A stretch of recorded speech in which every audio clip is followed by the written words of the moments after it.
Amalina Muhammad Tajuddin. So for today, I'm going to share with you the knowledge and also some info about the chemistry of the elements.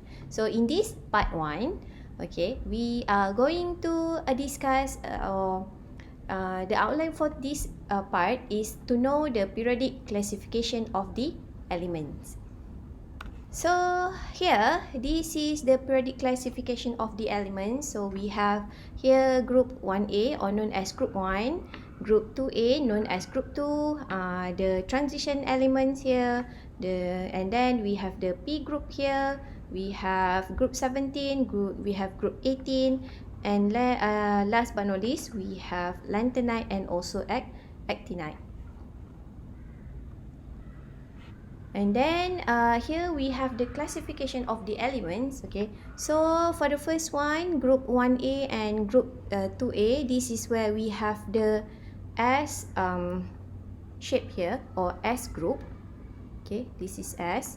And then we have here, start from group 13 until group 18, we have the P group. Okay, and then we have the D group here, start from the group 3 until group 12, and then we have the group F here for the lanthanide and also actinide. So for the group 1A until group 7A, they have incompletely filled S and also P subshell. Okay, so here we have 1A until 7A. Okay, then other than that, we have group 8A. Okay, so this is where we have the noble gases, right? And they have completely filled P subshell. So this is the halogen group. This is the noble gases. Noble gases. And the halogen group is group 17. Okay, so for the noble gases, they have completely filled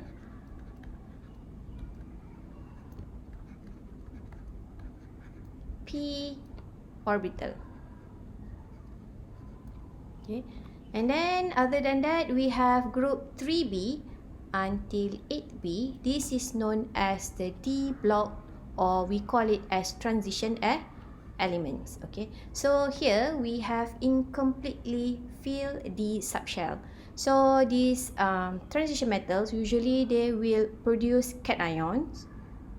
Okay, this is positive charge with incompletely filled the subshell, right? And then last but not least, we have the 4F and also 5F, or known as the F block transition elements. Okay, so they also have completely filled F subshell. So after the classification of the elements in periodic table, so we go to the electronic configuration. Okay, so what do you understand about electronic configuration?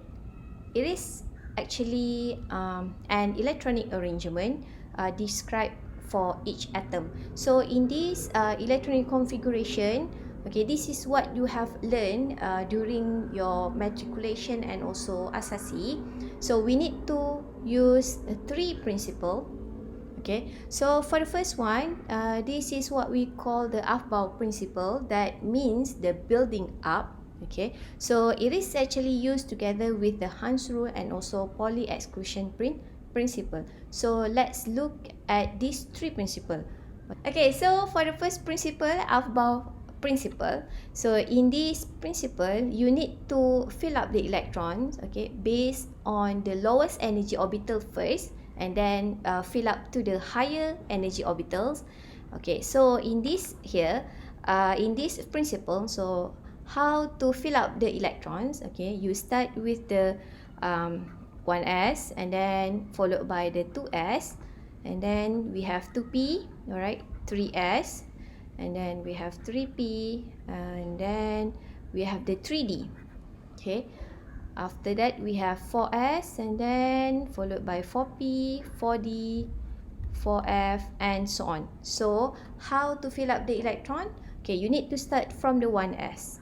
Okay, and then followed by 2s, okay, and then 2p, and then 3s, Okay, and then we have the 3p 4s. After the 4s is the 3d, and then followed by the 4p. This is how you need to fill up the electrons, okay, for Aufbau principle. And then second one, we have Hans rule, Hans first rule or Hans rule. Okay, right, so this is the right Aufbau.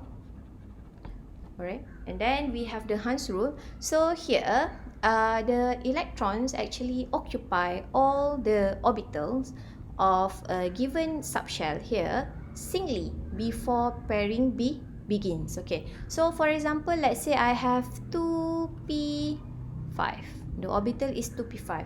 So how to fill up the electrons? Okay, so the p orbital means you need to have 3 orbitals. Okay, so 1, 2, 3.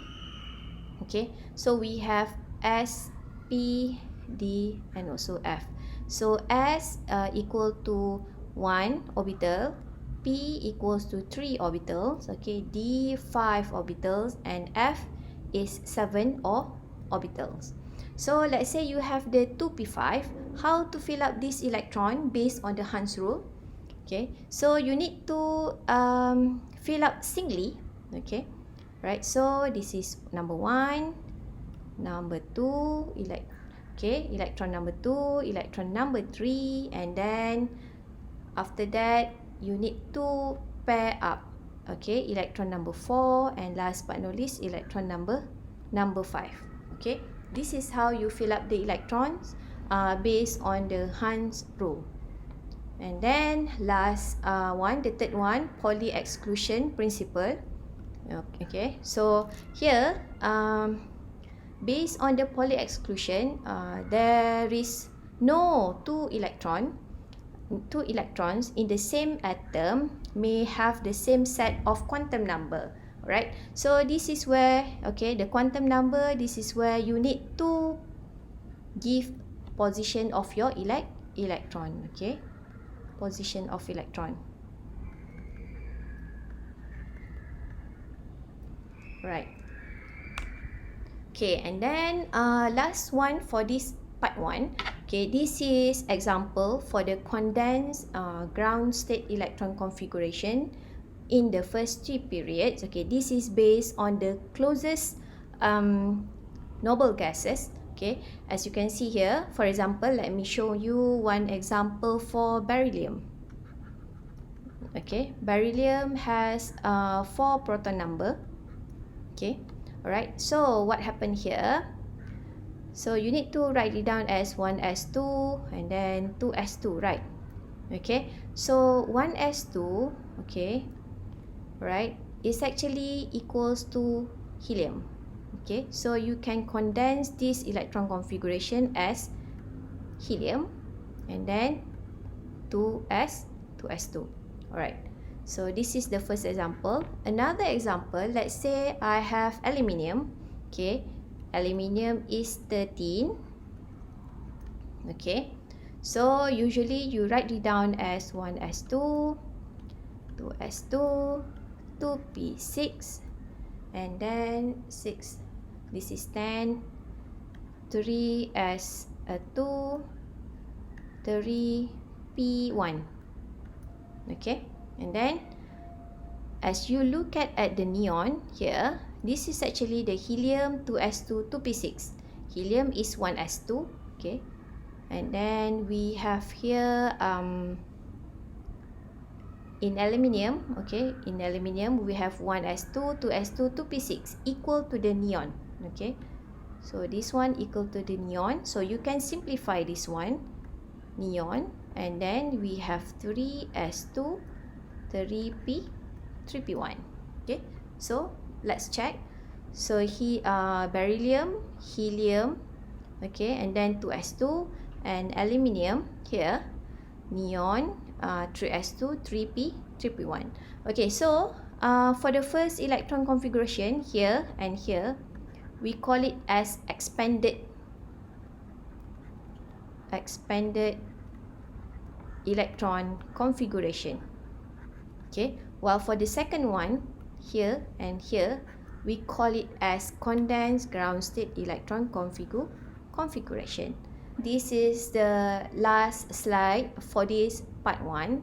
So please don't forget to like, comment and also subscribe my YouTube channel, Dr. Amalina Muhammad Tajuddin. So I'll see you guys in part 2. Bye!